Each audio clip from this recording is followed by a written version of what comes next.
following message is transmitted.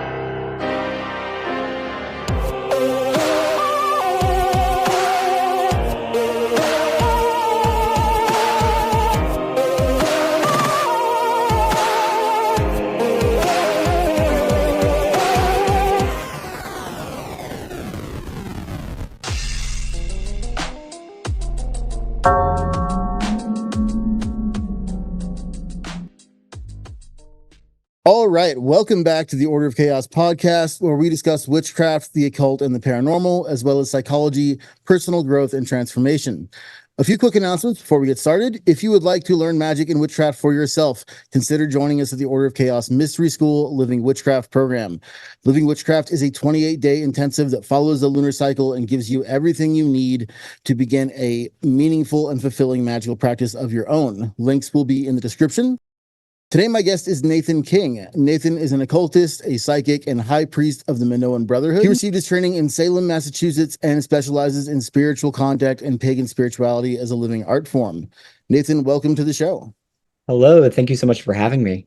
Yeah, I'm excited to do this. I think your book is really, really interesting. Like I said, I didn't get to finish it yet, but I'm getting through it, and I just want to dive right in because I have a ton of questions for you. The first being, let's just touch on the central thesis of your book. What is, in your words, Witchblood, and how is it awakened? Yeah, so Witchblood is specifically it's many things, but overall, it is the inherent connection that is in the blood of humankind, going all the way back to when humans had a spark in consciousness. And when we look at all of these legends and folklores, we start to understand a lot of these things come from the other world, or they're associated with magic. And so this is part of why witches or witch lore is very tied to these ideas or concepts of witch blood or lineage. And so this was my take as a practitioner within a tradition that uses sort of that mythopoetic terminology to communicate these mysteries of what that actually means and how that's meant in my life, and hopefully how that can be awakened in somebody else's.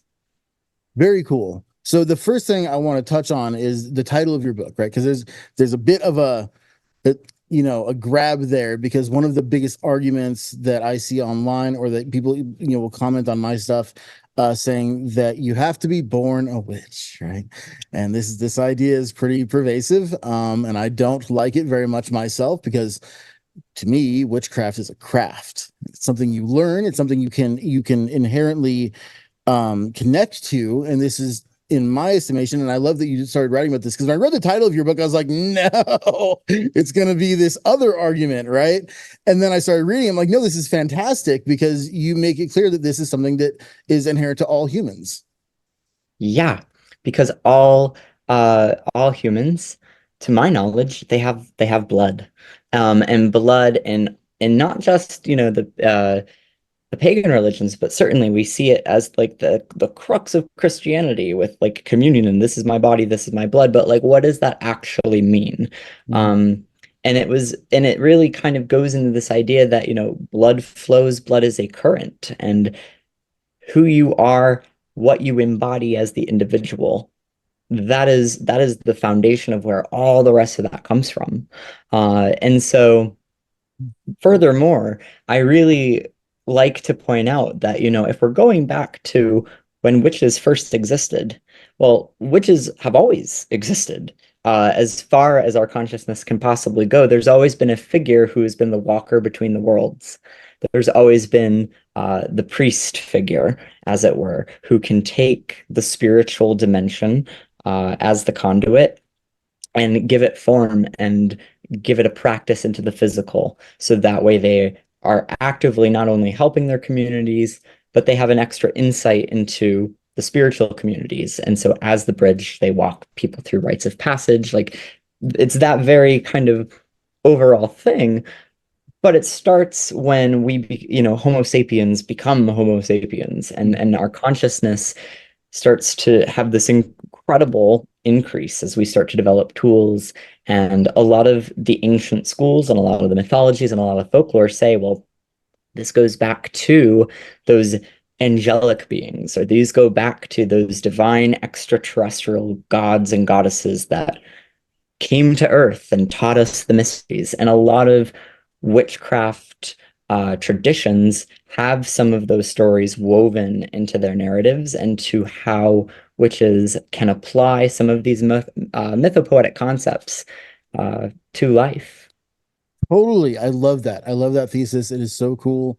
And I like that you've tied together a number of traditions and mythologies and see the commonality there, because it really is there. Right now, I personally believe in looking at each culture's mythology as an individual piece of work, but then when you notice commonalities throughout all of them, it's hard to ignore that, right? So you got to kind of look at it both ways. Um, how did you get involved in witchcraft? Like, how did you personally come to be where you are today? Yeah. So my real gateway into the world of witchcraft and the occult, I always, my family was very Southern mystical Christian. There was a lot of Gnostic belief, there was a lot of angels themselves, and our family definitely subscribed to prophecy. They may have not called it divination, but it's divination. So that was always there, and so I was familiar with tarot, and tarot was really I call it my gateway drug into the world of witchcraft and the occult proper. Totally. And it was I would give readings in the cafeteria, and eventually somebody said, witch, and that really clicked. There was something about that word that always fascinated me, and the image of the witch really has always followed me throughout my whole life, from my really, like, I call them my God films, like the films that truly influenced or touched something. From a very young age, the witch has always been in those particular stories in film. Uh, and maybe too, when you grow up in that sort of Christian mystic sort of life, and you are in those evangelical spaces, witchcraft is something that's talked about quite a lot. This idea of being in union with spirits is something that's talked about quite a lot. So I feel like it was a very organic step for me to be able to look at, what my ancestors were doing, only like a couple hundred years ago. Um, and seeing that it's still very Christian, but there's a very clear current of witchcraft that runs into this. And so, yeah, that was my take. That's awesome. I think that a lot of this is gonna be a hot take. I think a lot of modern day Christians are unaware of the mystic origins of Christianity, and so there's a big disconnect there, right? And then you get sort of the modern Christian view, which is like witchcraft is evil and anything to do with it is evil and astrology is evil and all that nonsense. And it's the Pope had an astrologer for like a very very long time. They may still, so Right. And it's unwise, I think. I mean, it takes everybody. It certainly took me time to work through religious trauma. yeah. But when I was able to be like, let me not throw out, the Catholic baby with, the water, let me look at where this came from. It's incredible because Christianity has unfoundedly preserved so much magic, so Yes. much So much. of witchcraft comes from even the creations of the church that then witches take and then rework it upon itself and make it into a practice. So there's just very interesting cross correlations, and some of the things that we are doing as occultists, as witches, emphatically come from the early occult Victorian movement, and that was a very Christian time frame. So I think it's not whether you are or aren't, it's important to see that current or that thread, and to use yourself as the individual as the tool to navigate what that means and what that would mean to you. But there's so much to do with, I think, pagans either willfully like not wanting to know the history because that history makes them uncomfortable, or not knowing that history because, let's face it, as I think from the start, from tradition founders to authors, like, we haven't done a great job of keeping good receipts, having good bibliographies, having good source texts. So I think for me, it was important to have really good history and to see how those things came out of each other and how it's still this very authentic thing. Because what I find a lot of times, sometimes what we want the word witch to mean is not actually what a witch is or what a witch was, Totally. depending Yes. on the era that we're talking about, Yeah. depending on the culture that we're talking about, Mhm. because there isn't this universal underground sect of witches, and this is well known, but that doesn't mean there aren't witches, and that Mhm. doesn't mean there were not witches. There just isn't all these witches doing the exact same thing. And Right. I think people love security and certainty. So if people say this is this definition of witch and this is the practice of witchcraft, because that's how Christianity is, that's how Judaism is, like we're so used to that. It's very hard to define what the movement of witchcraft as a whole is. Now, the witchcraft I practice is, a form of Gardnerian witchcraft. It's initiatory Wicca, essentially, Mhm. for gay and bisexual men, the Minoan Brotherhood. And so in that sense, I can define what I do, but only among the people that do what I do. Mhm. So I wanted to be able to really show that there is witchcraft, and it's in its name, it's a craft, and therefore it's an art form. And so there's going to be, everybody's going to have an individual expression of that. So where are the core pieces that connect us under the craft with a capital C versus tradition, because they've already established what those are. Right. Yeah, and you mentioned that there's not a ton of preserved work about witchcraft as a whole, and we didn't do a good job of preserving it. I think that's true, but I would say, and you're definitely a part of this, we're doing it now. There's a lot of good books now, Oh, yeah. right? I mean, there's great books. There's and I'm so blessed to get to talk to so many authors on this show, right? And I feel like we're really building up this body of work that shows witchcraft from all these different angles, and you can start to see that the only common threads there really are the belief or in the practice of something that is personal and somewhat supernatural, maybe just barely kind of leaning in that direction for some people, right? To some people who just practice astrology, for example, could fit into that category, and they may see astrology purely as a science, right? So many ways that this can go, but it's sort of the connection, the personal connection to reality, rather than a Absolutely. prescribed connection to reality, right? Absolutely. It's a way of orienting your way of looking at the world and being able to have power within that view. Yeah. It's a cosmology, and it's fun. Yes. It's bloody fun to be Yeah. a witch. I wouldn't be talking about it as much as I do if it wasn't. It really is like my favorite thing. So with all of that, it's been a journey, but it's also been a huge realization to see sort of the current of craft, and it's nice to see people being so upfront and so authentic with where craft is now, where it came out of, where we're headed.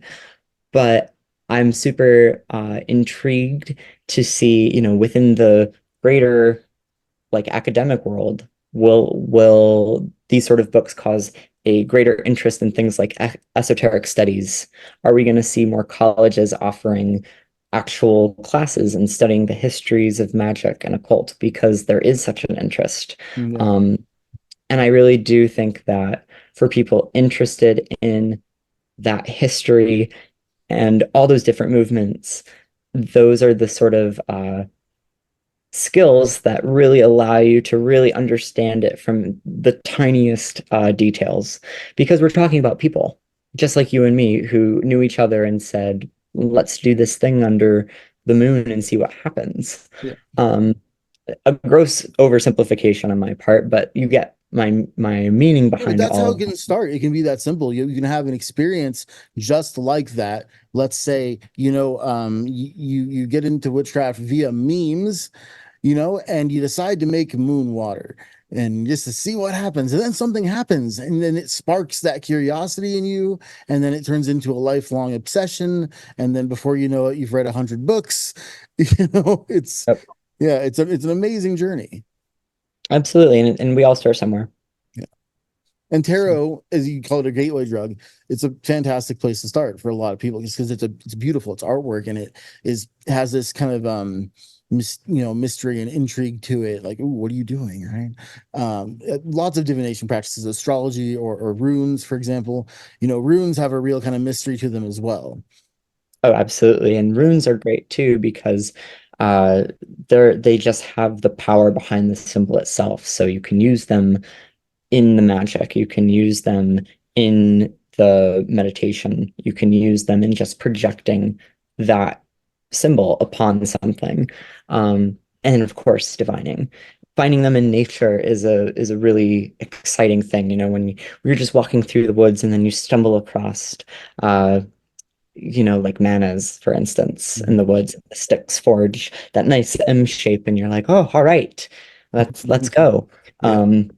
There's some real connection in being able to have a language, which is what witchcraft provides us, having a cosmology, a language, a verbiage to orient ourselves, to understand what exactly is that. I think a lot of it on our end is meaning making. And Yes. and making meaning is an act of worship, and it's an act of power, it's an act of dedication, and it's an act of magic all at once. Uh, and meaning making, just because, we're making it doesn't mean it's not real, because it's a very real substance that has been created. Uh, so that spirit has moved somebody to create it, right? There's something behind that creation. Mhm. And these are the things, and these are the spaces that witches are ultimately going to be living in and talking about. Yeah. Bob, so I'm going to reply to what you just said, and it's going to take me a moment. Just bear with me here, because I think what you said was really important. Now, I really like Zen Buddhism, and going back to some of those early concepts of emptiness, right? So if we start from an idea of emptiness, all human beings ascribe meaning to almost everything in our lives. The difference between a person practicing magic and a person who doesn't know they're practicing magic, which I would call the average person, right, is that we choose the meaning that we ascribe to things, rather than it just being a function of our automatic minds saying this means that. Right, to practice witchcraft is to ascribe a particular meaning to something by choice, and then to see that meaning reflected back to you in reality. And that's really a lot of fun. And by Yeah, doing this, you generate synchronicity. And by generating synchronicity, you can change the way your reality looks and the way that things play out in your life. And it's just this game you're playing with the universe all the time, right? But you're playing the game whether you know it or not. exactly. And you're living consciously. Like that's the beautiful thing, and that's what witches are seeking to do, is not only are we living consciously and making those choices and interactions by making meaning and making the meaning we want to make consciously, but um, we're also doing that on a completely experiential basis, which is a really nice thing. Still within the means of what we're subscribing to, right? Within the means of what meaning we have made or what meaning we're subscribing to. Um, but even then, it is experiential, Yeah. and therefore it's going to operate in the same way that art is, as it reflects life. But no two artists are ever going to be the same. There may be very good imitations, Mhm. but there will never be the same artist. So there won't be the same spirit behind what is produced. So every witch is going to have a unique current or a unique uh, flavor, I think, that they bring into craft. And that's part of the beauty, not just in its diversity, because there are all these different forms of witchcraft, but it's those distinctions, like what makes these things different. To me, that's part of the beauty of what fascinates it. Of okay, how do these things differ? Um, because they do differ. Some traditions differ quite extremely. And those are important things to know as well, because there are some things that a modern, layperson may call witchcraft, but because what I practice, what I know that that's not what it is. That's not what it's called. It's coming out of a completely different culture. So it's important to, I think, to understand the space and the definitions that people are having for a lot of these things and meeting them where they're at when they're coming into occult spaces, because sometimes, and most of the time, people are saying the same stuff. It's just they're using a different lingo or verbiage, or they have a different take on a different history than you might. Yeah, one of the within my own course, I teach a 30-day course. It's takes you from zero to really understanding magic, or at least that's the goal. This on day 2, we go through models of magic, and we go through all these different ways in which you can view magic and how it works. And at the end, I say, and guess what? They're all the same thing. You just looking at it from a different angle. Even if you go all the way to what I find to be fascinating is the newest model of magic, which is simulation theory. And you can start looking at magic as hacking reality, and you can start looking at gods and angels as programming languages. That's one way to look at it. Or you could go all the way over here to a traditional form of paganism. But either way, the mechanisms are the same, and they're just different ways of talking the same thing. Yeah. And that's, and I think it's important to understand how these things work so we can use them to the best ability, right? And so we can use them safely. But I think also what you can do is also just by doing it is going to teach you how to do it. Totally. I write it in the book. It's the greatest piece of wisdom I think I've gotten in my journey in my priesthood, but the work teaches you how to do the work. If you can battle that fear or that apprehension you might get before you go out alone in the middle of the woods to do your summoning, right? That's part of the rite. That's part of the ritual is working through that fear of going and making the pilgrimage into the woods. Yeah. All of it's connected. And all of that speaks to witches being born and witches being made, and witches also who are yet to be. Because there is this, I think most of the time when people are truly interested in witchcraft, it will show because there will be some sort of otherworldly calling to it, some sort of fascination, dare I say, obsession with it.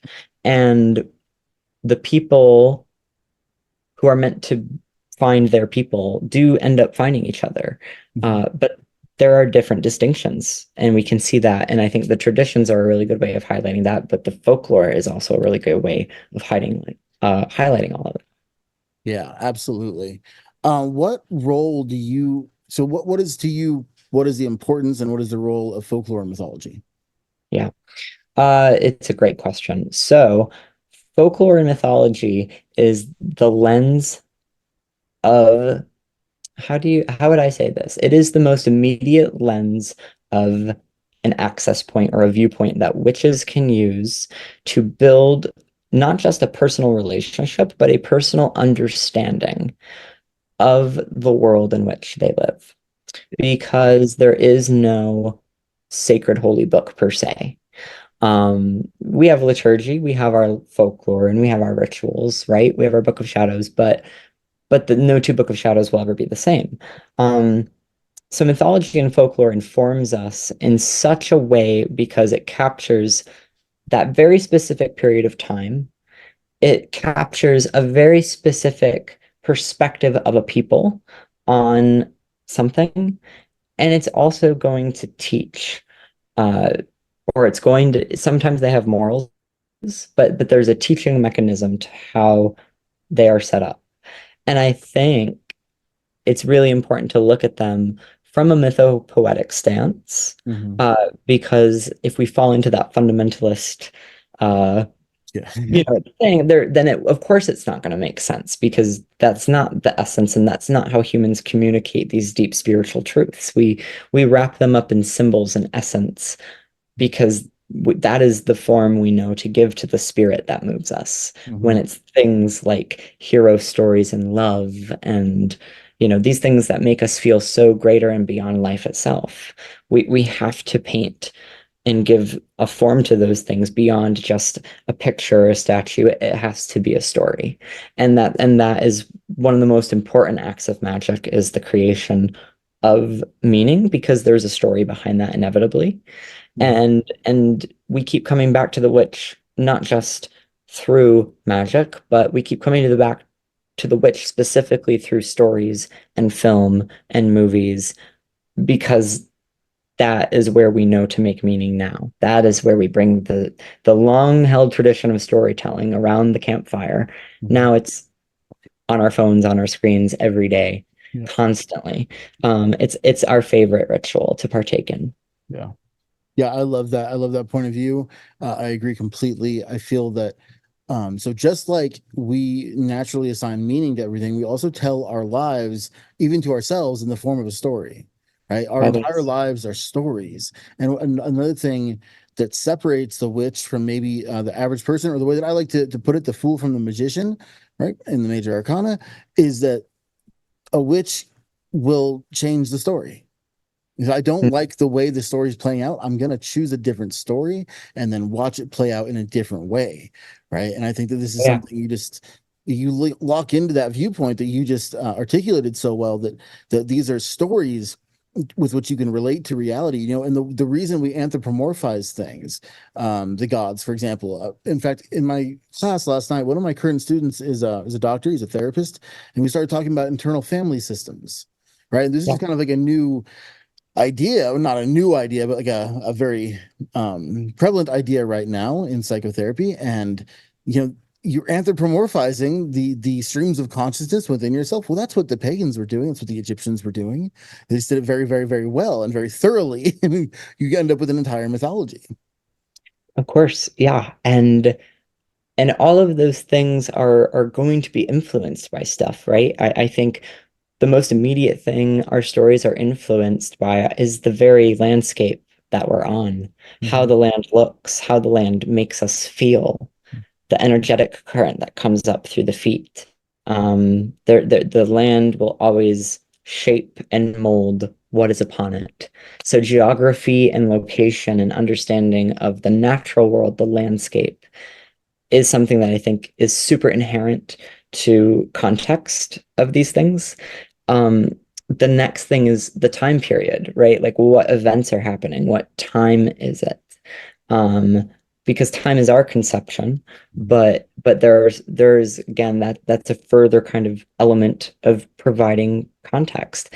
And then I think the last piece of that puzzle for me is looking at stories as not just stories, but witches, we don't just tell stories, make stories, manifest stories, but we're also taking those stories and we're making them into symbols, like symbols that you can wear, that you can touch, that you can feel, that you can sell, whatever it may be, because symbols are the most immediate way of communication, like instant.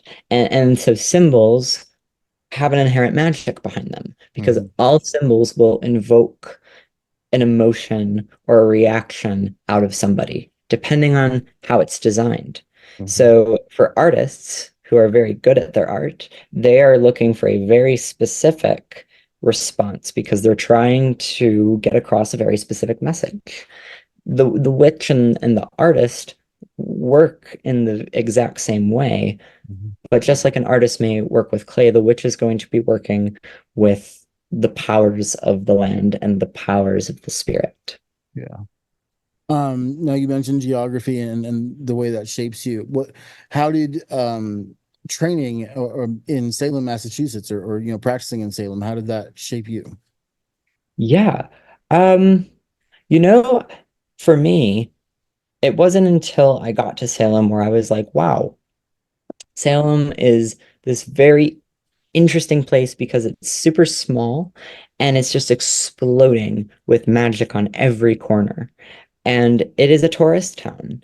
And so take that as you will, but even in uh even in tourist places, even when you're going to a place to find quote unquote real witchcraft, y there's going to be a level of understanding that the bare rock, the bare foundation is really where it's at, and that's everywhere and anywhere. Yeah.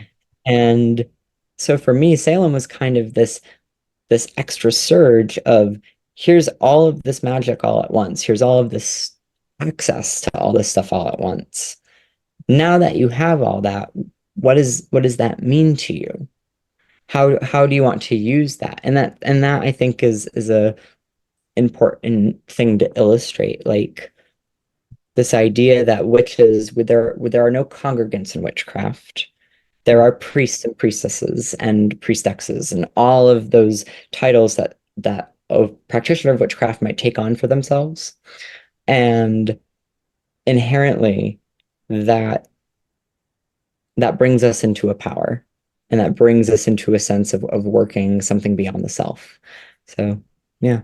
Yeah, awesome. Yeah, and looking beyond the self, right? This is another inherent aspect of witchcraft, is to see beyond the boundary of your skin. Exactly. Having an experience beyond the self, or letting something have an experience within you. This very binary relationship with the self and the other, which I think is the ultimate form of polarity. Yeah, I agree. Definitely. It's the illusion, right? The illusion of Maya, the illusion of separation, right? You are not I mean, you are a person named Nathan, but Nathan, you are 3 trillion living organisms having a party that call themselves Nathan, right? Like, and with the Exactly. same thing, you go all the way out to the macro, right? As above, so below. It's the same thing. We're all connected. And I Ex- can't see seeing reality any differently than that now. After all this time, I can't imagine going back and seeing myself as being contained within, my body. And it's just not true. right. Um, and that's the thing for witches is witches are contained, like witches are of the physical universe. So we are embodied. So for us, it's not this idea of trying to escape reality or escape the wheel, but rather like consciously co-create with it, consciously be making meaning with it, but also like have as much fun and frivolity and joy going round and round Yeah. that wheel for as long as we can, because witches don't want to leave. We just want to keep coming back and work our magic as we always have done since the beginning of time. Yes. And that is my truly like held, like that's my conviction. That's where my craft turns from a craft and more into the religious practice of my witchcraft. Yeah. I'm not a religious person. I don't ascribe to any particular religion. But the way I see this is that human beings, what our big advanced brains are for, is doing magic. That's why we are developed the way we are, is because through that development, we have this conscious, intentional interaction with reality that is, and that's what we're meant to do. And so to not do it is such a waste of your potential. Um, one of Absolutely. the, And to many witches, it's explained by that inherent connection with, wow, like there is a divine extraterrestrial, whatever you want to call it, ancestry that goes back to that, dawn of consciousness, when gods and men had an interaction, and thus the witches were born and came out of that in some way. yeah, It's a wonderful story in all of its elements that I think illustrate this idea that witches, not just, are aligned to something, but also people have the choice to align to something. yeah. And this also kind of taps into that idea of like, oh yes, do you want to sign the devil's book? Well, the devil's a great guy if you actually know who he is. Mm-hmm.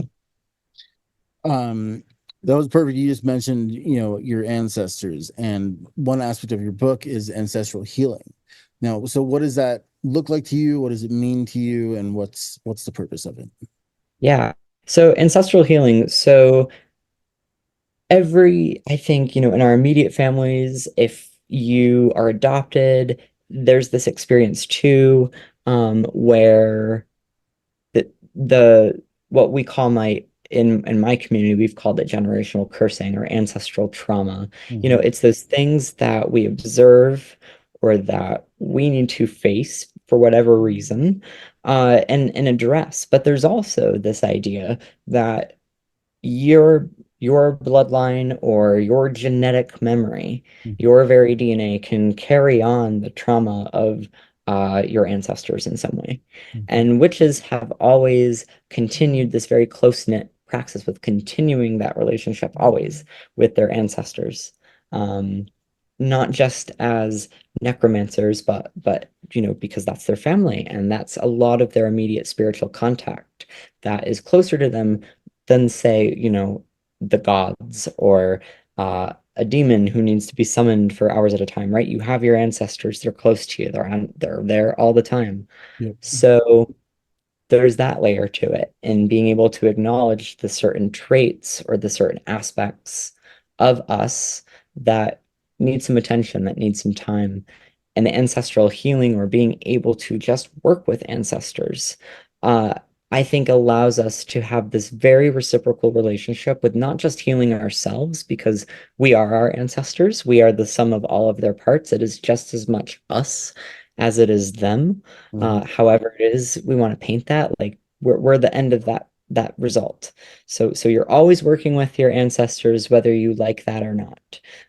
You can call them ancestors or yourself, but to me they are very inseparable.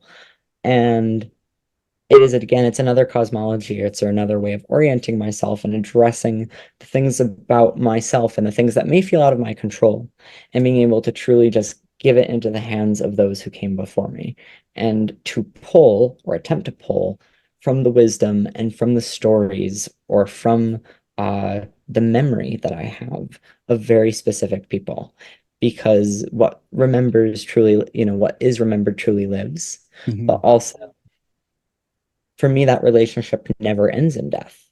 It is just a new relationship, and it's a continuation of that relationship. Yeah. And there's a lot of different ways that can go. Yeah. Yeah, there are. I definitely hear you about ancestors being closer, right? And that's something I experience a lot, is that oftentimes when you're giving a tarot reading to a client, for example, their spirit guides may have loads of stuff that they've been waiting to say, right? So if it's someone's first reading or first time connecting, especially if I'm doing mediumship work, I'll often tell the client, before you ask any questions, let's just see what these people have been waiting to say to you, because I'll bet you it's a lot, right? But there's a lot there that they've been waiting to say. And I'm always kind of surprised at what they say too sometimes. Sometimes they just call you out on your shit, and it's like, whoa, I wasn't expecting that. And other times it's very quiet. And it's just this sort of this true sense of rest.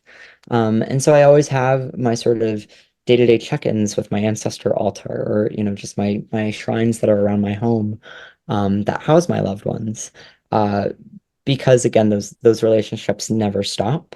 Yep. Um, the saying is, grief is just love that has no place to go.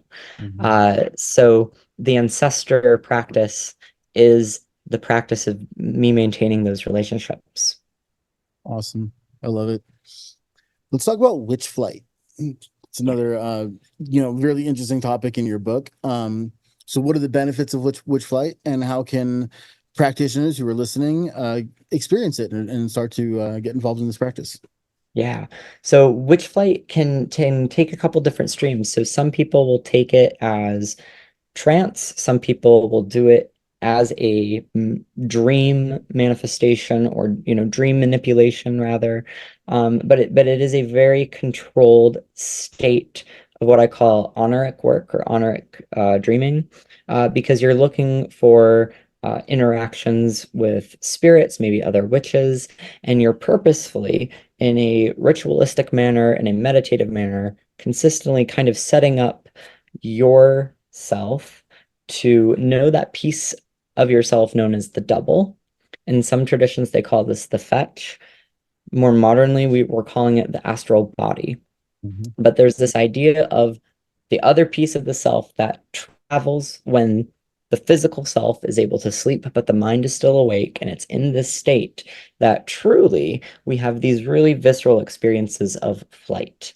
And so when we look at records of, well, what were witches doing when they're talking about flying, it's a lot deeper than this, kind of pseudo history that has widely been disproven of witches actually like pleasuring themselves with broomsticks, but they did use ointments, and these were euthanogenic practices, which have been used by all religions all throughout the world, of being able to use hallucinogens in a way that is of the sacred to gain information, and to have ecstatic experiences, again, getting beyond the self, having an experience beyond the self, Yeah. because those experiences alter you and they change you. And in the hands of people who know what they're doing, which is the wise people,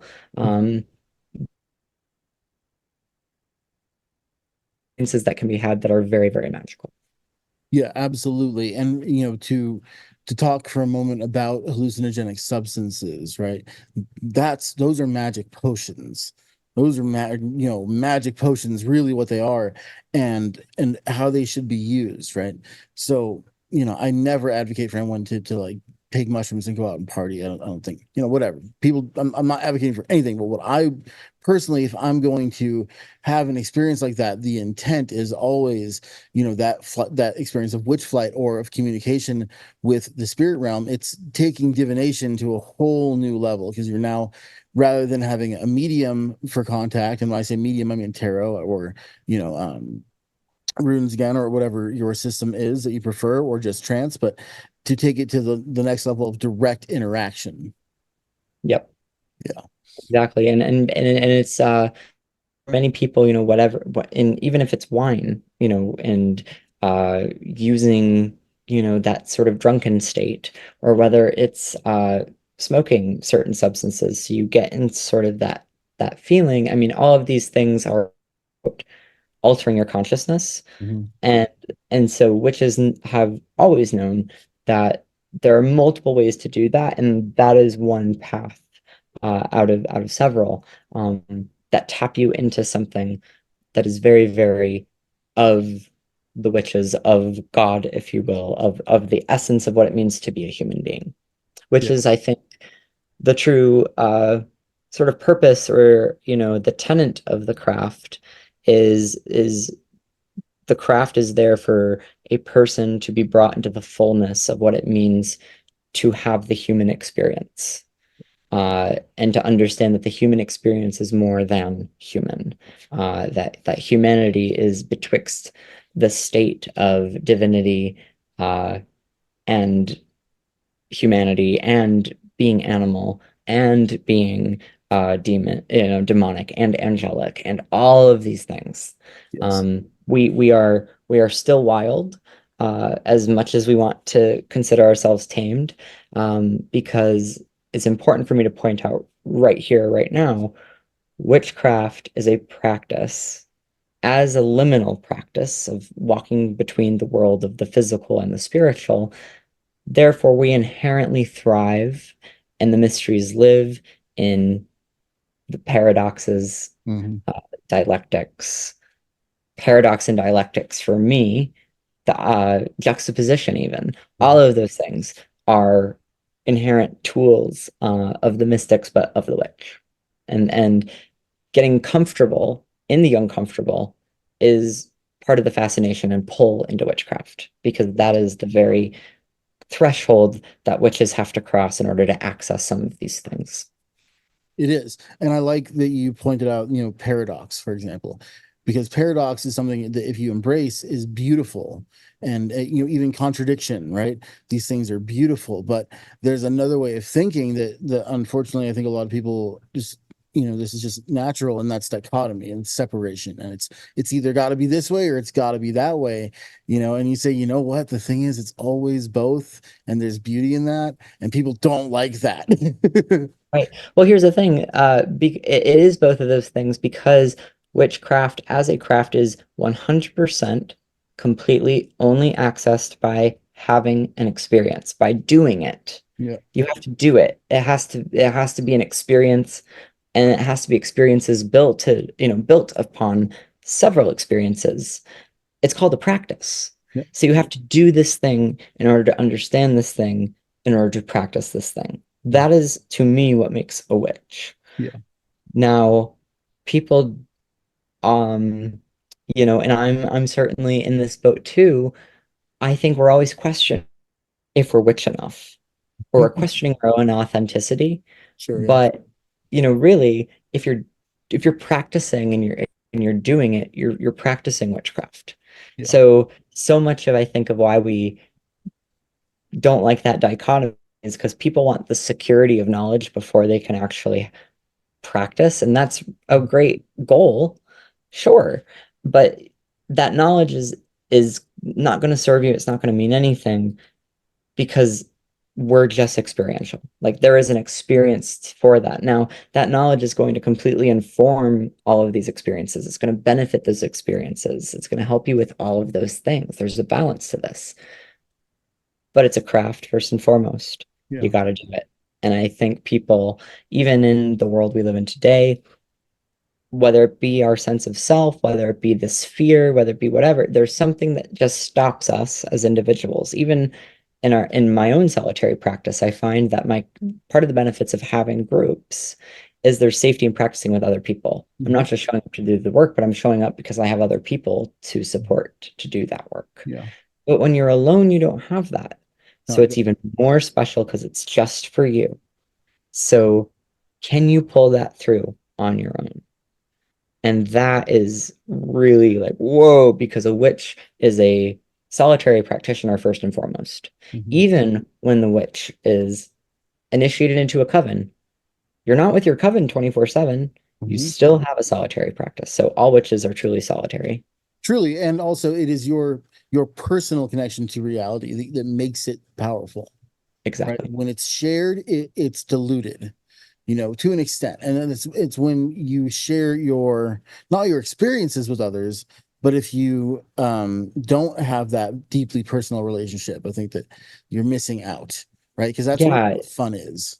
Yeah, no, and I like that you said, when it's shared, it's diluted, because it speaks to this idea like witchcraft is super, super popular right now. Yeah. And that's a great thing.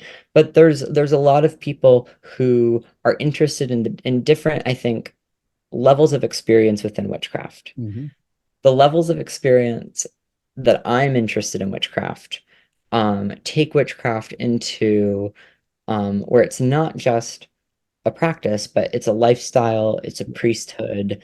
It is also a religion for me, right? So I enjoy and love that current, but that's not the only current. And I think that's important to point out. Yes. But I think in all of that being said and done, witchcraft is going to have different times that it's going to pull you into different experiences within its own system. And I think there's no, knowing it all, and just beware of that hubris, because that is the same hubris that causes people to go insane when they practice magic, which is why magic, like 100% safe. Like, let's be real. Magic can be this, and we do things that make it as safe, I guess, as it can be. Yeah, as safe as it can be, but occult psychosis is very real. I've seen it happen, and it's unfortunate. But I think that if this is when you forget to ground yourself, and it's also when you view that mythology through that lens of fundamentalism, that's when you start to get into, some psychological danger, because you're no longer viewing this as stories to help you or to understand. You're viewing this as a fundamental reality, and then you're putting your mind in danger at that point. So it's great that you talk about this. And so one thing I've noticed throughout this conversation, Nathan, and something I love about you, is that you're very, very enthusiastic about magic, right? And usually when a practitioner gets to the level that you're at, there's a somewhat of a loss of that, not a loss of enthusiasm, but just in the way that you speak about it. You're clearly very passionate, and I think that's awesome. So what keeps you in that state of excitement about doing magic? Because it works. Yeah, it does. I think, yeah, because it works. And I know, I mean, it works. So I'm never like, every time I'm never disappointed by it. Um, it never gets old. I'm never not like I'm always surprised. I've been doing this for years and years, but I still have that sense of waking up on Christmas morning Hmm. and seeing that Santa came and all of the, like it's that same ecstatic sense of this happened. Yeah. Um, how amazing. And magic for me is very celebratory because it means that not only did I possibly contribute to this or I was able to do this, but it also means that I'm pulling in some way, because I'm pulling from it, I'm connected to the same creative force that molds the world that I live in. Hmm. That's a huge honor and privilege. Yes. Uh, so I want to revel in that and I want to savor that. And I find that because I savor magic, uh, and because I really believe that magic takes the path of least resistance. I think that it's magical that my skin doesn't fall off, that I've got cells that keep my skin onto, Hmm. my Yeah. meat bones. Um, but so in that sense, if I've got a nasty neighbor, my first spell is my words. I'm gonna go talk to them Mhm. because everything I'm saying is a spell. I'm consciously speaking. Yes. Um, that's important to point out. So yeah, I was gonna go down this whole other path, but what I really want to say before I go off on this whole other tangent Yeah. is when witchcraft becomes something embodied Hmm. and you're able to treat it magically as this treasure that it is, and you're able to respect it and understand that it's a treasure, the universe will reward you if the universe can see that you can be trusted with it. Yes. And so that is why witches get hung up about taboos, Hmm. and about do's and don'ts, because a lot of witches are overwhelmingly concerned with uh, the safety of magic. And like, but I truly believe that magic is a force and it's got its own protections around itself naturally. Hmm. And I think the universe picks and chooses when and who has those access points. Hmm. I think it's inherent to our humanity. I think we're all and always doing it. I think we're calling it different things. Yeah. But this is how I also come to terms with like when a spell doesn't work, when something just doesn't manifest. Well, why? I'm a witch. I make my own fate. Well, sometimes there are there are bigger pictures, there are bigger lessons, there are bigger things that allow you to then manifest the things that you truly Yes. want to become. Yeah. Um, if you cast regular protections on yourself, Hmm. you know, those protections can be stopping certain other things from happening to you because that thing that might come true may bite you in the ass later on. Hmm. So like there is so much to the bigger picture. The biggest understanding is where we are with ourselves and can we have that integrity of our magic to know that it's going to work? Yes. Because I think if we show that to the universe, it does. And I every time it agree. I think there are times, and this is a philosophy that I have that I try to impart upon my students as well, because I think it's just good for you. Okay. So let's say, like you were saying, you want to manifest something and it doesn't come through. My immediate thought is it was probably not in my highest good. It's probably not in alignment with what I actually say that I want for myself. Right. Maybe, it's just to be funny, typical thing. Mercury retrograde rolls around, and all of my clients start talking about their ex, and I'm like, hey, maybe not. Maybe this is not what you really want to manifest. Maybe what you need to do is go back and remember why this person is an ex, right? Or let's say there's a job that you think you really want, and you're so pumped for it, but there's something in you that maybe you call nervousness, but it's an unease, right? And then you go to the interview and you try your hardest, but you don't get the job. Rather than being bummed out and down on yourself, you could just think, you know what, that's probably not going to be a good place for me, and just move right along. Yeah, I think that's the element of the faith of witchcraft too. Like Yeah. we are working with unseen forces.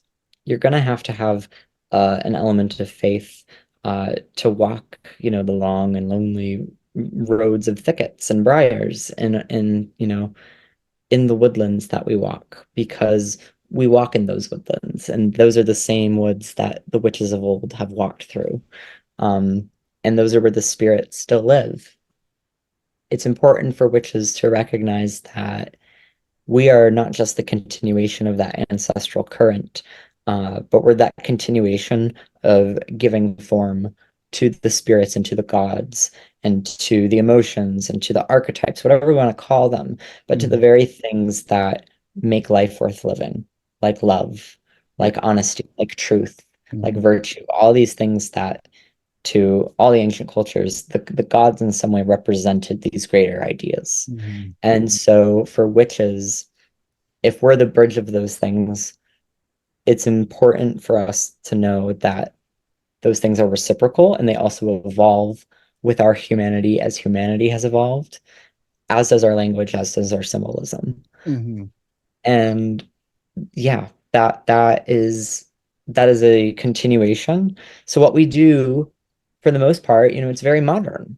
The practices that we use are fairly modern. We can trace, how back they go to. We can tell you where they come from. But those things are also based off of something very, very old. So in a way, we're modern people, but we're still tapping into the same thing. We're still speaking on the same thing. So yeah, that's my take on, witchcraft is not this unbroken ancient thing, but witchcraft is ancient because it calls upon the ancient stuff. Yeah.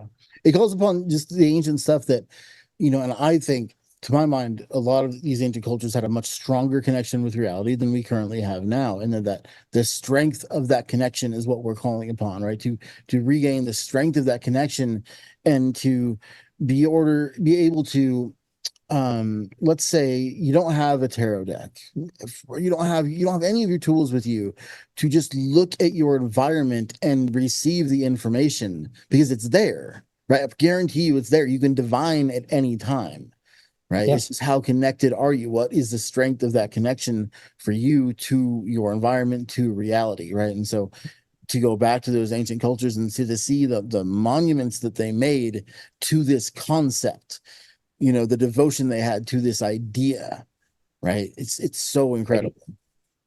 And I think part of it too is, that same devotion they have to those concepts, those ideas, because those are the devotions that we have to ourselves. Yeah. Because, we owe ourselves that same virtue, if that's what we want to call it.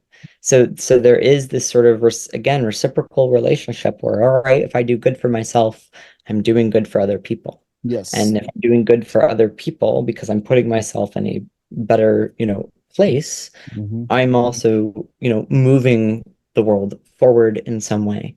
Yeah. And that's magical to me. Yeah. And this is the concept that I love, is that every person is responsible for their portion of the world, not anyone else's. And the exception to this is if you have small children, I'd say you're responsible for yourself and to an extent them for a limited amount of time, right? But you are responsible for yourself. And if you take that responsibility seriously, you're really adding to the world.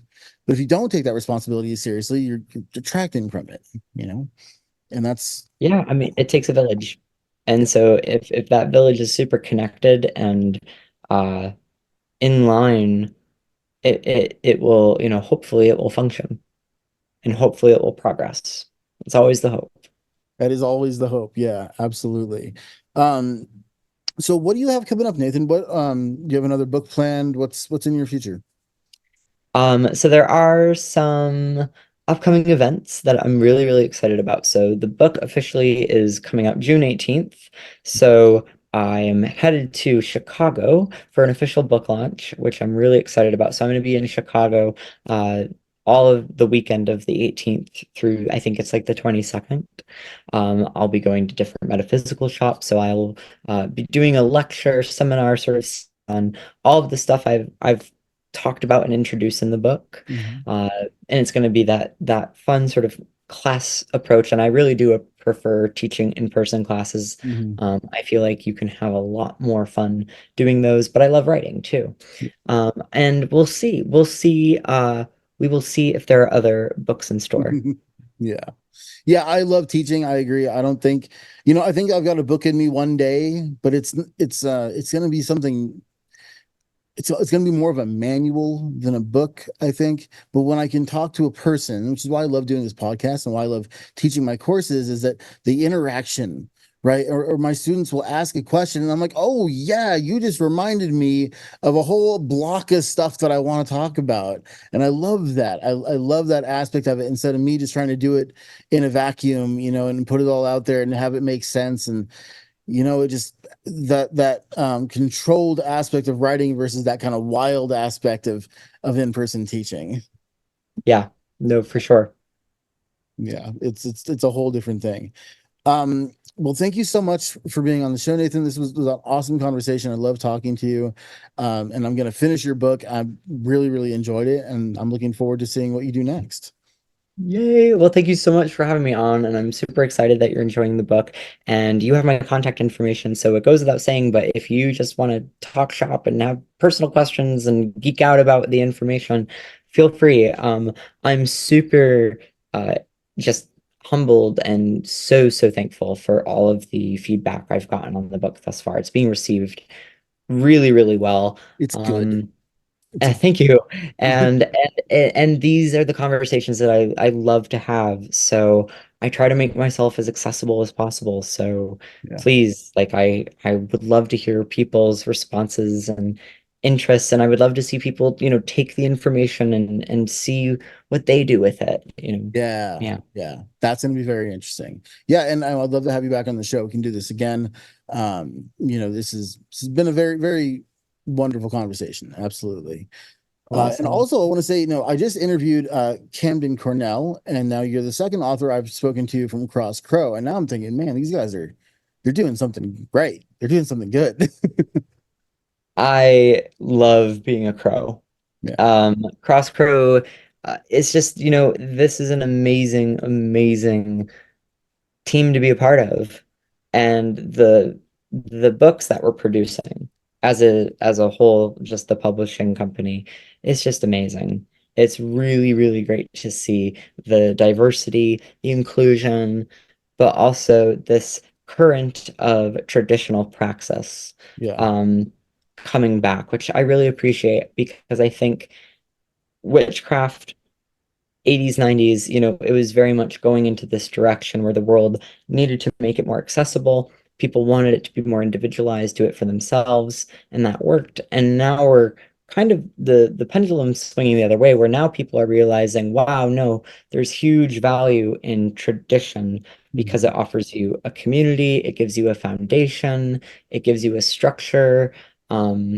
There is, history that is provable, right? So there is, so there is this idea of this thing is undoubtedly this thing because it was given to me, it was passed to me by this person who was given this thing by this person who was given, and so on, right? So people, I think, especially since TikTok and people having information come at them every which way faster than we can keep up with it, people are really interested in critically thinking and just finding what to them is going to be the realest form or the most authentic form.